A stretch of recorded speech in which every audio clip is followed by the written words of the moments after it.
చేస్తున్నావమ్మా? చింతకాయ పచ్చడ, పండు మిరపకాయల పచ్చడ రుబ్బుతున్న గ్రైండర్లా. హాయ్ ఫ్రెండ్స్ అందరికీ. చింతకాయ పచ్చడ, పండ్ల పచ్చడి అయితే నేనైతే ఊరి నుంచి తీసుకొచ్చాను అనమాట. 15 రోజులు అవుతుంది. రోజు రుద్దాం అనుకుంటున్నా, అసలుకే కుదరలేదు. ఈరోజు అయితే పండు మిరపకాయల పచ్చడి, చింతకాయల పచ్చడి అయితే మాకైతే పెట్టించి పంపించింది అనమాట. ఈరోజు అయితే ఆ రెండు కలిపి నేను గ్రైండర్లో వేస్తున్నా. కొంచెం కారం సరిపోతే అలాగే పచ్చిమిరపకాయలు వేసి అయితే మెత్తగా గ్రైండర్లో రుబ్బి దీనైతే కొంచెం అయితే తినేటప్పుడైతే తాలింపు పెట్టేసుకుంటాం. అలాగే ఈరోజు అయితే ఈవినింగ్ అయితే లైవ్ అయితే ఇప్పుడే అయిపోయింది అనమాట. ఒక 10-15 నిమిషాలు ఇక్కడైతే లైవ్ అయిపోయి. చూడండి ఈవినింగ్ స్నాక్స్ కోసం అయితే పొటాటాతో చేసిన బాల్స్, అంటే ఆలుగడ్డతో చేసిన బాల్స్ మా పాప చేస్తుంది. ఒకసారి అలా చూడండి. తను అయితే అది చేస్తుంది, నేనైతే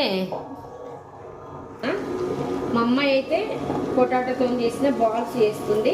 నేనైతే ఈ పచ్చడి అయితే గ్రైండర్లో రుబ్బుతున్నా. చింతకాయ, పండు మిరపకాయలు కలిపిన పచ్చడి, చింతకాయ పచ్చడి మీకు ఎంతమందికి ఇష్టమో కామెంట్ అయితే చేయండి. నాకైతే వేడి అలా అయితే చాలా ఇష్టం, బాగుంటుంది టేస్టీగా. అయితే మామూలుగా పండు మిరపకాయల పచ్చడి అంత ఇష్టం ఉండదు, మామూలుగా చింతకాయ పచ్చడి అంత ఇష్టం ఉండదు.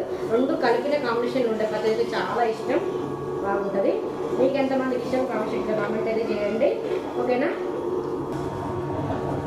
చూడండి బాల్స్ అయితే అది ఏమంటారు గులాబ్ జాములు అనుకుంటే మాత్రం పప్పులో కాలేసినట్టు అనమాట. గులాబ్ జాములు కావవి పొటాటో బాల్స్. ఫ్రెండ్స్ ఇప్పుడైతే పచ్చడి అయితే గ్రైండర్ అయితే పట్టడం అయిపోయింది. డబ్బాలకైతే పెట్టేసుకొని కొంచెం కావాలనుకున్నప్పుడు తాలింపు చేసుకొని తింటే చాలా బాగుంటుంది. చింతకాయ, పండు మిరపకాయల పచ్చడ. అలాగే బాల్స్ కూడా అయినాయి అనమాట. అంటే బాల్స్ అయినాయి, మీకైతే నేను చూపిస్తాను ఎలా టేస్ట్ ఎలా ఉందని చూపిస్తాను. పొటాటో బాల్స్ చేసింది, అలాగే పొటాటోతో ఇలా చేసింది అనమాట.